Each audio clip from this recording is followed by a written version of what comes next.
Samsung Galaxy S23 ultra ഒരു മാസമായി ഈ ഒരു സ്മാർട്ട് ഫോൺ ഇറങ്ങിയിട്ട് ഇതിൻ്റെ റിവ്യൂ വീഡിയോ ഷൂട്ട് ചെയ്യുന്ന ഈ ഒരു smart phone Samsung Galaxy S23 ആണ്. അതിൻ്റെ ഫ്രണ്ട് ക്യാമറയിലൂടെയാണ് ഈ വീഡിയോ ഞാനിപ്പോൾ ഷൂട്ട് ചെയ്തുകൊണ്ടിരിക്കുന്നത്. ഞാൻ ഈ S23യുടെ റിവ്യൂ ഷൂട്ട് ചെയ്തത് ഇതിൻ്റെ ഫ്രണ്ട് ക്യാമറയിലാണ്.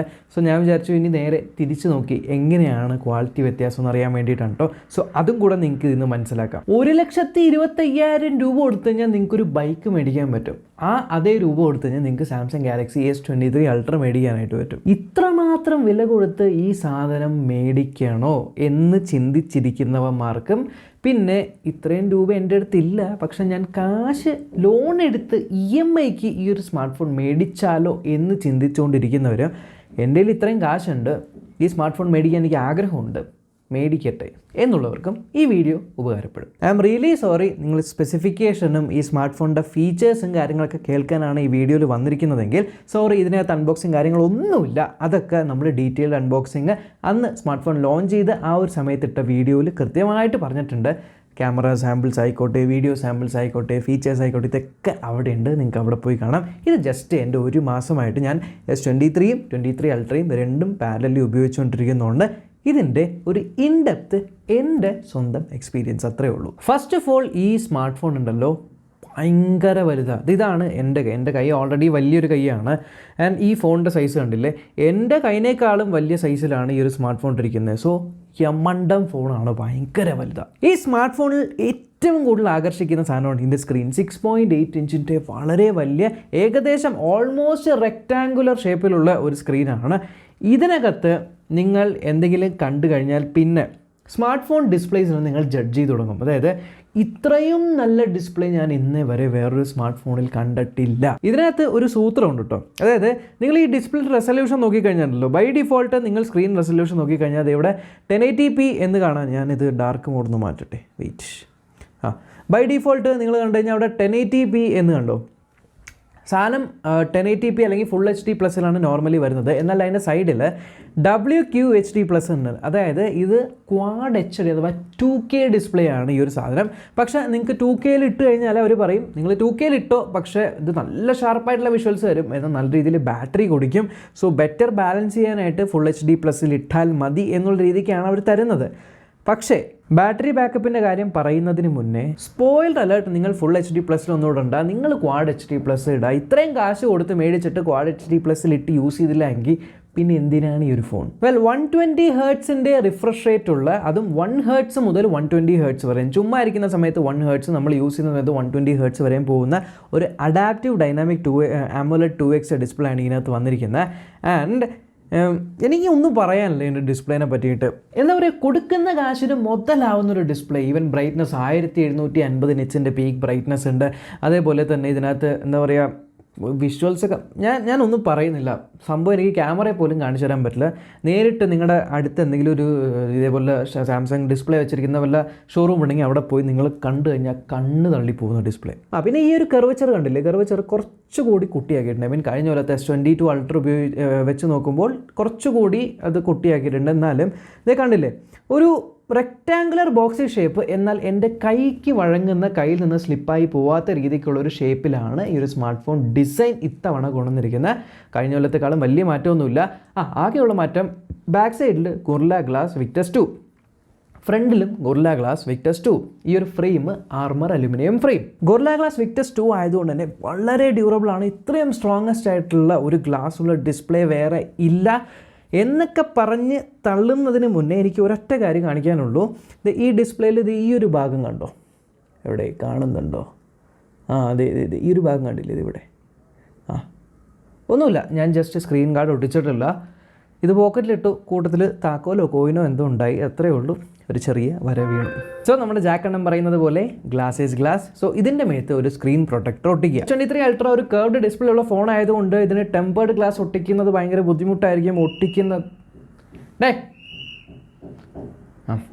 ടെമ്പേർഡ് ഗ്ലാസ് ഒട്ടിക്കുന്ന ഭയങ്കര ബുദ്ധിമുട്ടായിരിക്കും എന്നൊക്കെ പറയുന്നുണ്ടെങ്കിലും ഇതിന് നിങ്ങൾക്ക് ഫിലിം അല്ലാതെ ടെമ്പേർഡ് ഗ്ലാസ് മേടിക്കാനായിട്ട് കിട്ടും. ഓൺലൈനിലുണ്ട് പ്രൊട്ടക്റ്റീവ് ടെമ്പേർഡ് ഗ്ലാസ്, അതായത് ഭയങ്കര ലൈറ്റ് ആയിട്ടുള്ള ടെമ്പേർഡ് ഗ്ലാസ്സുകൾ നിങ്ങൾക്ക് മേടിച്ച് ഒട്ടിക്കാൻ കിട്ടും. അല്ലാത്ത ടെമ്പേർഡ് ഗ്ലാസ് ഒട്ടിക്കാം, സൈഡ് ലേശം കുറച്ച് പൊങ്ങിയിരിക്കുക, ഒരു ഭംഗി കിട്ടില്ല എന്ന് മാത്രം. പക്ഷേ ബെറ്റർ ഒരു പ്രൊട്ടക്റ്റീവ് ഫിലിമോ അല്ലെങ്കിൽ ഞാൻ പറഞ്ഞ പോലത്തെ ടെമ്പേർഡ് ഗ്ലാസ് ഒട്ടിച്ച് യൂസ് ചെയ്യുന്നതായിരിക്കും. കണ്ടില്ലേ, ഇത്രയും വിലയുള്ള ഇത്രയും നല്ല ഗ്ലാസ് ആണെങ്കിലും സ്ക്രാച്ച് ഉണ്ട്. പിന്നെ ഇത്തവണ ബാക്ക് സൈഡ് ഡിസൈൻ കഴിഞ്ഞ പോലത്തെ പോലെ തന്നെ ആണെങ്കിലും ക്യാമറ ബമ്പ് കുറച്ചുകൂടി ആ ഒരു റിങ്ങും കാര്യങ്ങളൊക്കെ ഷൈനി ആക്കിക്കൊണ്ട് വലുതായിട്ട് തോന്നും. ഇതിൻ്റെ ഇടയിൽ പൊടി കയറും കേട്ടോ, ആ റിങ്ങിൻ്റെ ഇടയിൽ. പക്ഷേ ഇപ്രാവശ്യം ഗ്യാപ്പ് കുറച്ച് കൂടുതലായതുകൊണ്ട് പൊടി കളയാൻ ഒരു ചെറിയ തുണിയൊക്കെ വെച്ച് കൊടുത്താൽ പോവുമെങ്കിലും പൊടി കയറും. ആ ഒരു കാര്യം ശ്രദ്ധിക്കുക. പിന്നെ എനിക്ക് ഇഷ്ടപ്പെട്ട കാര്യം എന്ന് വെച്ചാൽ ഇതിൻ്റെ സ്പീക്കേഴ്സാണ്. സ്പീക്കേഴ്സ് ആക്ച്വലി കാണില്ല, സ്റ്റീരിയോ സ്പീക്കറാണിത്. ഇവിടെ ഒരു സ്പീക്കർ ഉണ്ട്, ഇത് ഇവിടെ ഒരു സ്പീക്കർ ഉണ്ട്. ഇവിടുത്തെ സ്പീക്കർ കാണില്ല എങ്കിലും ഭയങ്കര ലൗഡാണ്. ഫുൾ വോളിയത്തിൽ ഒരു റൂമിലിരുന്ന് ഇതിൽ പാട്ട് വയ്ക്കുവാണെങ്കിൽ നമ്മൾ നോർമലി മേടിക്കുന്ന ഒരു 5 വാട്ടിൻ്റെ അല്ലെങ്കിൽ 8 വാട്ടിൻ്റെ ഒക്കെ ബ്ലൂടൂത്ത് സ്പീക്കറില്ലേ, ആ ഒരു സ്പീക്കറിൽ നമ്മൾ കേൾക്കുന്ന ആ ഒരു ലൗഡ്നെസ്സിൽ തന്നെ ഇതിനകത്തൊന്നും കേൾക്കാൻ പറ്റും. നല്ലൊരു ബേസ് ഉണ്ട്, ശബ്ദത്തിന് ഡെപ്ത് ഉണ്ട്, ഈവൻ സ്റ്റീരിയോ എഫക്റ്റ് ലെഫ്റ്റും റൈറ്റ് ഇങ്ങനെ വെച്ചാൽ സിനിമയൊക്കെ കാണുമ്പോൾ ഇങ്ങനെ സൗണ്ട് പോകുന്ന ഡോൾബി അറ്റ്മോസ് ടെസ്റ്റൊക്കെ യൂട്യൂബിലെടുത്ത് പ്ലേ ചെയ്ത് നോക്കിയാൽ ഈ സൈഡിൽ നിന്ന് ഈ സൈഡിലേക്ക് പോകുന്നതൊക്കെ സ്പീക്കേഴ്സ് അടിപൊളി, ഒരു രക്ഷയില്ല. ഇനി പെട്ടെന്ന് പറഞ്ഞു പോകാം നമ്മുടെ പെർഫോമൻസ്. സ്നാപ്ഡ്രാഗൺ 8 Gen 2 ഗാലക്സി ഫോൺസിന് വേണ്ടി സ്പെഷ്യലായിട്ട് ഉണ്ടാക്കിയിരിക്കുന്ന പ്രോസറാണെന്നൊക്കെ പറയുന്നുണ്ട്. ഉള്ള കാര്യം പറയാമല്ലോ, ഇതിനകത്ത് ലാഗ് എന്ന് പറഞ്ഞ സാധനം ഫീൽ ചെയ്യില്ല, ഷട്ടർ എന്ന് പറഞ്ഞ സാധനം ഫീൽ ചെയ്യില്ല. ഹീറ്റിംഗ് പോലും ഇപ്രാവശ്യം വേപ്പർ ചേമ്പർ കൂളിംഗ് ഒക്കെ ഭയങ്കര വലുതാണെന്നുള്ളത് ഹീറ്റിംഗ് പോലും നിങ്ങൾക്ക് തോന്നില്ല. വാമാവും. നിങ്ങൾ ഹീറ്റിംഗ് ഇഷ്യൂ എന്ന് പറയുന്നതിനെ വാമത്തായിട്ട് പല ആൾക്കാരും തെറ്റിദ്ധരിക്കുന്നുണ്ട്. നോർമലി സ്മാർട്ട് ഫോൺ യൂസ് ചെയ്യുന്ന സമയത്ത് ബാക്ക് സൈഡ് ഒന്ന് വാമാവും. നോർമലി എന്ന് വെച്ചാൽ ഒരു 8K നിങ്ങൾ വീഡിയോ എടുക്കുവാണ്, ജെൻഷി ഇമ്പാക്റ്റ് പോലത്തെ ഗെയിം കളിക്കുവാണെങ്കിൽ ബാക്ക് സൈഡ് വാമാവും, അത് സ്വാഭാവികമാണ്. ആ വാമാവുന്നത് ഈ വേപ്പർ ചേമ്പർ കൂളിംഗ് ഉള്ളതുകൊണ്ട് ഹീറ്റ് ഡെസിപ്പേറ്റ് ചെയ്ത് കളയുവാണ്. അങ്ങനെ കളഞ്ഞില്ല എങ്കിൽ ഹീറ്റിംഗ് ഇഷ്യൂ വരും. ഇഷ്യൂ വന്നു കഴിഞ്ഞാൽ ഫോൺ ലാഗ് ആവും, സ്റ്റട്ടർ ആവും, അത്തരത്തിലുള്ള പ്രശ്നങ്ങൾ വരും. സോ പ്രോസസ്സിംഗ് വൈസ് എനിക്കിതിനകത്ത് യാതൊരു കംപ്ലയിൻറ്റും പറയാനില്ല. നോർമൽ യൂസിലായിക്കോട്ടെ, ഹെവി യൂസിലായിക്കോട്ടെ, എന്ത് വേണേലും ഇതിൻ്റെ അടുത്ത് ഇട്ട് കൊടുത്തോ ഞാൻ പ്രോസസ് ചെയ്ത് തന്നോളെന്നുള്ള രീതിയിലാണ്. A16 ബയോണിക്കിൻ്റെ അത്രത്തോളം തന്നെ പവർഫുള്ളായിട്ടും ഗ്രാഫിക്സിൻ്റെ കാര്യത്തിൽ അതിനേക്കാളും പവർഫുള്ളായിട്ടുള്ള ചിപ്സെറ്റാണ് ഇതിനകത്ത്. എനിക്ക് തോന്നുന്നു ഏറ്റവും ആദ്യമായിട്ടായിരിക്കും സാംസങ് ഒരു അൾട്രാ സ്മാർട്ട് ഫോണിനെ ഗെയിമിങ്ങിൻ്റെ കാര്യത്തിൽ പ്രൊമോട്ട് ചെയ്യുന്നത്. ഗെയിമിങ്ങിന് പോലും ഇപ്രാവശ്യം അവർ റേ ട്രേസിങ് എന്ന് പറഞ്ഞാൽ വലിയ കമ്പ്യൂട്ടർ ഗെയിമിലൊക്കെ ഈ റിഫ്ലക്ഷൻസ് ഒക്കെ ആക്ച്വൽ റിഫ്ലക്ഷൻ പോലെ ഇരിക്കാനായിട്ട്, അതായത് ഇപ്പോൾ ഒരു സിൽവർ കളറിലൊരു ബോൾ നിങ്ങൾ നേരിട്ട് കണ്ടു കഴിഞ്ഞാൽ ആ സിൽവർ ബോളിൽ പല സ്ഥലത്തു നിന്ന് റിഫ്ലക്ഷൻ അടിക്കില്ലേ, അത് തന്നെ ഒരു കമ്പ്യൂട്ടറിനകത്താണ് ആ സിൽവർ ബോൾ കാണുന്നതെങ്കിൽ അത്ര റിഫ്ലക്ഷൻസ് ഉണ്ടാവില്ല. പക്ഷേ റേ ട്രേസിംഗ് ഉണ്ടെങ്കിൽ ആ സിൽവർ ബോളിൻ്റെ ചുറ്റും പോലും ശരിക്കും നമ്മൾ കാണുന്ന റിഫ്ലക്ഷൻസ് കാണും. അങ്ങനത്തെ സാധനങ്ങളൊക്കെ ഇതിനകത്ത് റിയൽ ടൈമിൽ പ്രോസസ് ചെയ്യാൻ പറ്റുന്ന കപ്പാസിറ്റി ഉള്ള പ്രോസറാണ്. അങ്ങനത്തെ ഗെയിംസ് ഈ വർഷം അവസാനം ഇറങ്ങുമെന്നൊക്കെ പറയുന്നുണ്ട്. അതുകൊണ്ട് തന്നെ ഒരു സംശയം വേണ്ട, പ്രോസസ്സിങ്ങിൻ്റെ കാര്യത്തിൽ പൊളിയാണ്. പിന്നെ ഇതിൻ്റെ കൂടെ വരുന്ന റാം ആണെങ്കിൽ ഏറ്റവും ഫാസ്റ്റ് ആയിട്ടുള്ള LPDDR5X റാം, UFS 4.0 സ്റ്റോറേജ്, എല്ലാ തരത്തിലും നോക്കിയാലും performance wise beast. By the way Genshin Impact ഒക്കെ ട്രൈ ചെയ്ത് നോക്കുന്ന ഒരു 19 GB കേട്ടോ ഒരു ഗെയിമേ. ഇനി എന്തോ പറയാനുള്ളത്, ഇനി ക്യാമറ 200 മെഗാ പിക്സലിൻ്റെ പ്രൈമറി ക്യാമറയാണ്. ഉള്ള കാര്യം പറയാം, 200 മെഗാ പിക്സലിൽ ഫോട്ടോ എടുക്കാൻ പറ്റും. പക്ഷേ 200 മെഗാ പിക്സലിൻ്റെ ഒരു ഫോട്ടോയ്ക്ക് ഏകദേശം 110-120 MB സൈസ് വരും. ശരിയാണ്, നിങ്ങൾ ആ ഫോട്ടോ ഔട്ട്ഡോറിൽ എടുക്കാനേ ഞാൻ പറയുള്ളൂ. ഔട്ട്ഡോറിൽ നിങ്ങളിങ്ങനെ 200 മെഗാ പിക്സലിൽ ഫോട്ടോ എടുക്കുമ്പോൾ ഒരു കടൽ തീരത്തൊക്കെ ആണെങ്കിൽ വല്ല കാക്ക പറന്നുകൊണ്ടെങ്കിൽ സൂം ചെയ്ത് കഴിഞ്ഞാൽ നിങ്ങൾക്കത് കാക്കയാണ് എന്ന് മനസ്സിലാവും. അത് നോർമൽ ഫോണിലെടുത്ത് സൂം ചെയ്യുമ്പോഴത്തേക്ക് അത് കാക്കയാണെന്ന് മനസ്സിലാവില്ല, ഇതിൽ മനസ്സിലാവും. പക്ഷേ 100 MB 110 MB വരും. ഇനി 200 വേണ്ട, 50 മെഗാ പിക്സലിലും എടുക്കാനായിട്ട് പറ്റും. 50 MP മോഡിലിട്ട് കഴിഞ്ഞാൽ അതും അത്യാവശ്യം കുഴപ്പമില്ല. പക്ഷേ നോർമലി നിങ്ങൾ എടുത്ത് ഷൂട്ട് ചെയ്യുന്ന ഫോട്ടോസ് എന്ന് പറയുന്നത് 12 മെഗാ പിക്സലാണ്. അത് ഏകദേശം ഒരു 3-4 MB ഒക്കെ നോർമൽ ഫോട്ടോസ്. പക്ഷേ ആ ഒരു മെഗാ പിക്സൽ അല്ല കാര്യം, ഇപ്രാവശ്യത്തെ ഇമേജ് സിഗ്നൽ പ്രോസസ്സിങ്ങും ഭയങ്കരമായിട്ട് കിട്ടുമായിട്ടുണ്ട്.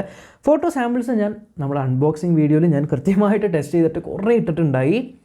അത്തരത്തിൽ കിഡിലൻ ഫോട്ടോസ്, പോർട്രേറ്റ് ഫോട്ടോസ് ആയിക്കോട്ടെ, അൾട്രാ വൈഡ് ഫോട്ടോസ് ആയിക്കോട്ടെ, മാക്രോ ഫോട്ടോസ് ആയിക്കോട്ടെ, നോർമൽ ഫോട്ടോസ് ആയിക്കോട്ടെ, നൈറ്റ് ഫോട്ടോസ് ആയിക്കോട്ടെ, എല്ലാത്തിൽ പോലും ഇത് ഒരു തരത്തിലും ഡിസപ്പോയിൻ്റ് ചെയ്യില്ല. ഇനി വീഡിയോസിൽ നിങ്ങൾക്ക് 8K 30 FPS വീഡിയോ എടുക്കാനായിട്ട് പറ്റും. യെസ്, പക്ഷേ എത്ര പേര് 8K 30 FPS വീഡിയോ എടുക്കുമെന്ന് അറിയില്ല. കാരണം 8K വീഡിയോ 10 സെക്കൻഡ് എടുത്താൽ ഏകദേശം 150 MB ആവും.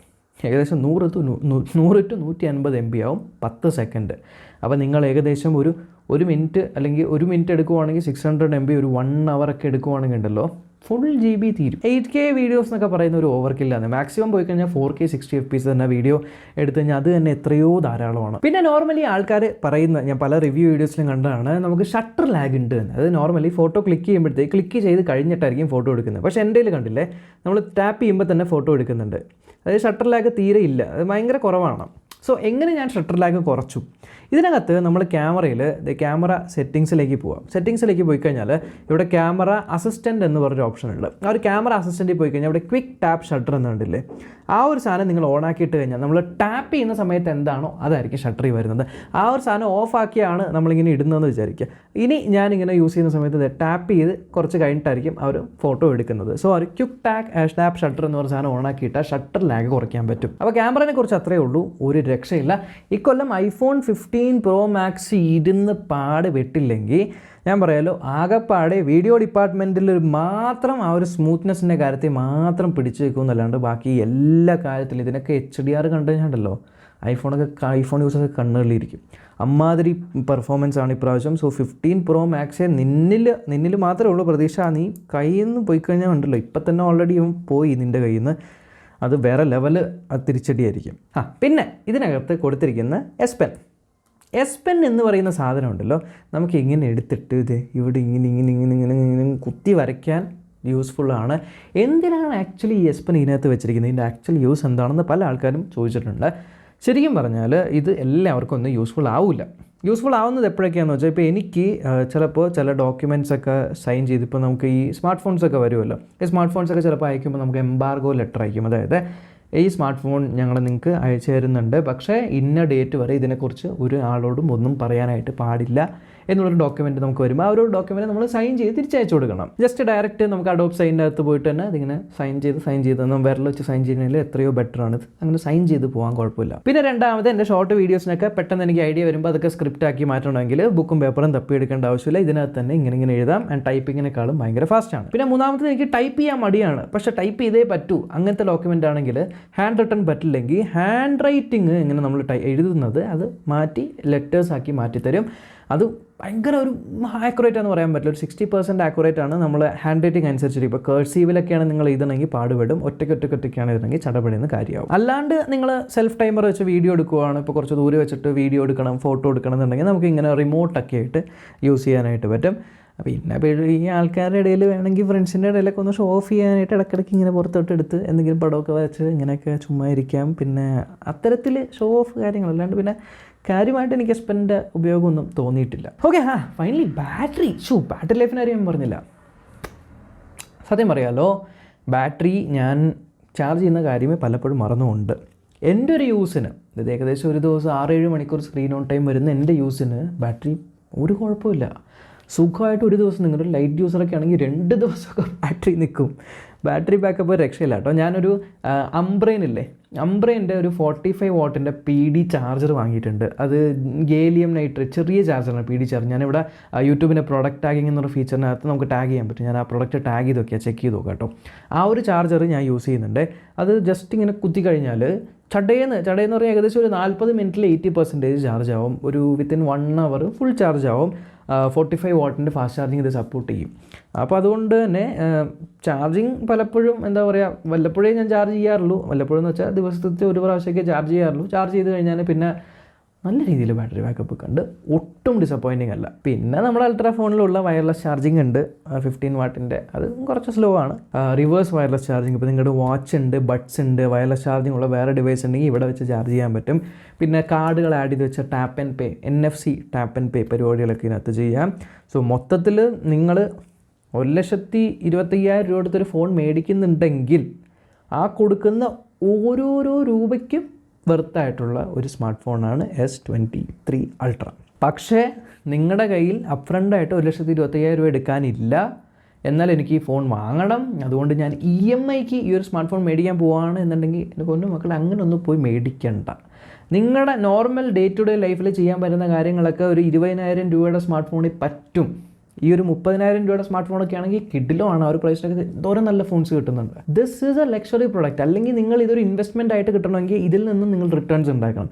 സപ്പോസ് ഇത് നിങ്ങളൊരു വീഡിയോ ക്രിയേറ്ററാണ്, നിങ്ങൾ ഈ ഒരു സ്മാർട്ട് ഫോൺ വേണ്ടി നിങ്ങളൊരു ഫോട്ടോഗ്രാഫറാണ്, അല്ലെങ്കിൽ നിങ്ങളൊരു കോണ്ടന്റ് ക്രിയേറ്ററാണ്, നിങ്ങളിത് മേടിക്കുവാണെങ്കിൽ ഇതിൽ നിന്ന് നിങ്ങൾ ഫോട്ടോസും വീഡിയോസും, ഇപ്പോൾ ഈ ഒരു വീഡിയോ റെക്കോർഡ് ചെയ്യുന്ന ഈ ഒരു സ്മാർട്ട് ഫോൺ ഉള്ളതുകൊണ്ടാണ് ഞാൻ ഈ വീഡിയോ റെക്കോർഡ് ചെയ്യുന്നത്. അപ്പോൾ ഇത് എനിക്കൊരു ഇൻവെസ്റ്റ്മെൻ്റ് ആണ്. അതേപോലെ നിങ്ങൾക്ക് ഇങ്ങനെ എന്തെങ്കിലും ഇതിൽ നിന്ന് റിട്ടേൺസ് കിട്ടുമെങ്കിൽ മാത്രം നിങ്ങൾ ഇൻവെസ്റ്റ്മെൻ്റ് ആയിട്ട് കയ്യിൽ നിന്ന് കാശൊക്കെ ലോണൊക്കെ എടുത്ത് അങ്ങനെയൊക്കെ വാങ്ങിക്കുക. അല്ലാത്ത പക്ഷം നോർമൽ ഒരാൾക്ക് ഈ ഒരു സ്മാർട്ട് ഫോൺ അപ്രണ്ടായിട്ട് നിങ്ങൾക്ക് അത്രയും കാശ് കൊടുക്കാനുണ്ട് എന്നുണ്ടെങ്കിൽ മാത്രം വാങ്ങിച്ചാൽ മതി. അല്ലാണ്ട് EMI-ലൊന്നും പോയി എടുക്കേണ്ട ഒരു കാര്യമില്ല.